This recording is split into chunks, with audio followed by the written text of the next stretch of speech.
Now, the Menendez brothers, Eric and Lyle, we've got quite a bit coming up for them. As of right now, there is a parole hearing that I believe is August 21st and 22nd, so less than 2 weeks as we sit here. There is also, parallel to that, a habeas. And by the way, in full disclosure, I filed that habeas along with Cliff Gardner more than 2 years ago. And the judge, after listening to or getting, when I say listening, having seen the dog and pony show that was Nate Hochman doing a press conference back in February and filing all kinds of nonsense, the judge still ordered a formal opposition. And Nathan Hochman, who seems to have been fixated on this case, who's the newly elected DA, has filed yet another opposition to that A habeas. short one, right, Ma? It's a very short opposition. But mind you, there's two pieces of evidence in this habeas. There is a letter that was found that was written by Eric to his cousin, Andy Kano. Andy tragically died more than 20 years ago. And that letter was found about 10 years ago. And there is now a declaration by Roy Rosello, who was one of the members of Menudo. So two pieces of evidence. Those two pieces of evidence caused this DA to file a 132-page response, which was largely cut and paste. And that we'll deal with. And in fact, when this drops, we'll probably be filing our reply. And then there was a podcast with the governor, Gavin Newsom, and Ryan Murphy, who was the showrunner for the show that kind of vaulted this from a fixation for decades to something into the stratosphere. And the parole hearing, as I just mentioned, in 2 weeks. And Arthur and Ashley, I'd love to hear your thoughts on both of these things, whether 35 years later, by all accounts, some of the best work anybody's ever done in prison, whether or not they deserve to be out. Ashley, take it away. Grab onto your pearls and I will clutch my pearls. Of course they deserve to be released. I mean, they've been model prisoners. We need to reward that. We have violence in prison. We need to reward that. I also think you should win the habeas because, quite frankly, the second trial was not fair. I mean, the judge excluded key evidence, which was their defense, the abuse at the hands of their parents. And the jury didn't have all the evidence. And anytime a jury doesn't have all the evidence, they're making a decision with one eye, covered. They just don't have it. And so that's just not a fair trial. So I think, we're in one of those situations where most people think at this point, what do we do? And you're doing a great job putting everything out there. So all of the options are available. Judge could grant the habeas. They could just let them out on parole. And, they probably, I know like most of my clients, if they were out on parole, they probably would let the habeas go. They would probably just live their life and, enjoy the days they have left. It's just, it's one of those cases where you wish cooler heads prevailed. They were abused. That's clear. They've admitted. Point, to Ashley's point, the first jury was a hung jury when they had the evidence that was excluded at the second trial. So it shows you there was reasonable doubt when the jurors had more evidence. And then when you just tailor it down so that there's a lot less evidence, a jury ruled in a different direction. Ultimately, though, Mr. Garagos, it is the governor, right, who makes the ultimate call. He has like 90 days or something after the judge's decision. Just walk me through how y'all do it, not in Georgia, but y'all do it out in California. So in California, the parole board, and this was originally going to be a clemency investigation. It was converted once we got him resentenced, both of the brothers resentenced. They will make a decision on the 21st and 22nd, basically next week. If they make a decision, then the governor's got approximately up to 120 days to deal with that. Separate and apart from that, the Judge Ryan, ironically also Ryan Murphy is involved here. The judge has the ability to order an evidentiary hearing. And if there is an evidentiary hearing, I think we win because we've made his asking for a formal reply means that he found that we made a prima facie case. Now, you both have hit on what I have argued now for over 2 years. trial number one, there were two juries, one for Lyle, one for Eric. More than half found not guilty on the murder and found on the manslaughter when they heard all the evidence. Second trial, they did not hear all the evidence. What happened in between? 8 days before the second trial began, OJ was acquitted. You have to remember what that meant in the LADA's office. They were then in the 90s ridiculed as not being able to win the big one. And there is a symbiotic relationship a lot of times between the trial court and the DA's office. And that symbiotic. Really? Wait, Mark, really? I've never experienced that.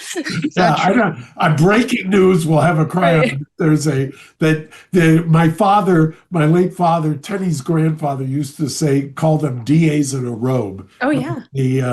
The symbiotic relationship kind of seeps in, and you get judges sometimes doing the heavy lifting for the DAs and the prosecutors. And in this case, when you take a look at it, I always say, talk to correctional officers. Correctional officers will tell you they want an incentive out there for people to be good in prison. They do not want people to not have a choice. They don't want people to have no hope.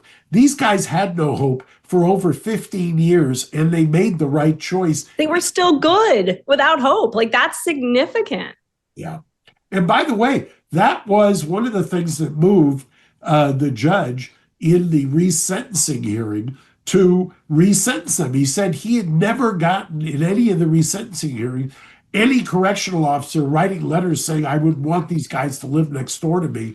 And I was so impressed with them. And they both have done amazing stuff. Eric has started a hospice program, which they now want to replicate all throughout the state. Lyle has jump-started this green space program, which is amazing if you go down there and you actually see it at the prison. So if anybody deserves it, these two do. Mark, what is the position of the rest of any remaining members of the family about their being released? Over 25 of them uniformly, shoulder to shoulder. Every single, how often have you ever had every single family member of the victims, who in this case also are related to the defendants, when have you ever had them uniformly say, we want them out?